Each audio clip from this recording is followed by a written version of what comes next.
अस्सलाम वालेकुम। आज हम बात करेंगे कानून शहादत आर्डर 1984 के चैप्टर 8 यानी स्टोपल के बारे में। स्टोपल आर्टिकल 114 स्टोपल जो होता है ना, ये उस वक्त पैदा होता है जब कोई पर्सन अपने बयान, अमल या खामोशी से दूसरे पर्सन को किसी बात पर यकीन दिला दे और दूसरा पर्सन इस यकीन पर अमल कर लेता है। बाद में पहला पर्सन अदालत में जाकर अपना पहले बयान की सच्चाई से इनकार नहीं कर सकता। ये असूल उन्हीं फ्रीकैन या उनके नुमाइंदों के दरमियान किसी मुकदमा या कार्रवाई में लागू होता है। इसका मकसद ये है कि मुतज़ाद बयानात से होने वाली नाइंसाफ़ी को रोका जाए। मिसाल के तौर पर ए दावा करता है कि ज़मीन इसकी है और बी इस बात पर यकीन करते हुए वो ज़मीन खरीद लेता है। बाद में ए वाकई ही इस ज़मीन का मालिक बन जाता है और कहता है कि पहले इसके पास मलकियत नहीं थी, इसलिए ये ट्रांजैक्शन कैंसल हो जाए। अब ए अपने पहले बयान की वजह से इनकार नहीं कर सकता। ये जो स्टॉपल होती है ये डिक्लेरेशन, एक्ट और ओमिशन के जरिए होती है। अब इसको समझना जरूर है कि स्टॉपल बाय डिक्लेरेशन कैसे होती है।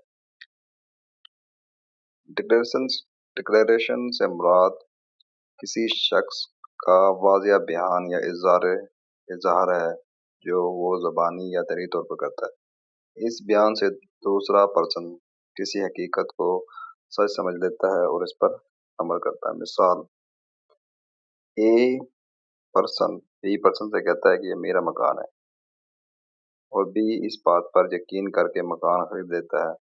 बाद में ए अदालत में ये नहीं कह सकता कि मकान इसका नहीं था क्योंकि बी ने इसके बयान पर भरोसा किया था। स्टॉपल बाई एक्ट, अमल या रवैया।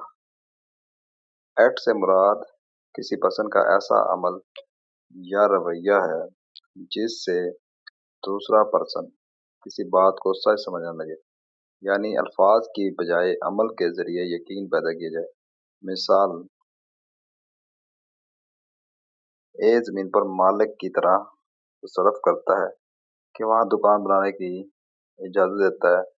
बी पैसा खर्च करके दुकान बना देता है। बाद में ये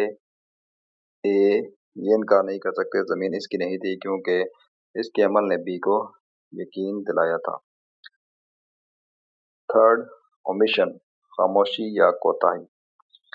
ओमिशन का मतलब है कोई पर्सन जानबूझकर खामोश रहे या हकीकत वाज़िया ना करे जबकि उसे इनकार करना चाहिए था, तो इस खामोशी से दूसरा शख्स गलतफहमी में आकर अमल कर लेता है।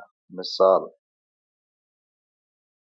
ए समझ रहा है कि ज़मीन, बी जानता है कि हकीकत बताने के बावजूद खामोश रहता है। ए इस यकीन पर ज़मीन खरीद लेता है। बी बाद में इस बात से इनकार नहीं कर सकता क्योंकि इसकी खामोशी ने बी को इसकी यकीन पर कायम रखा।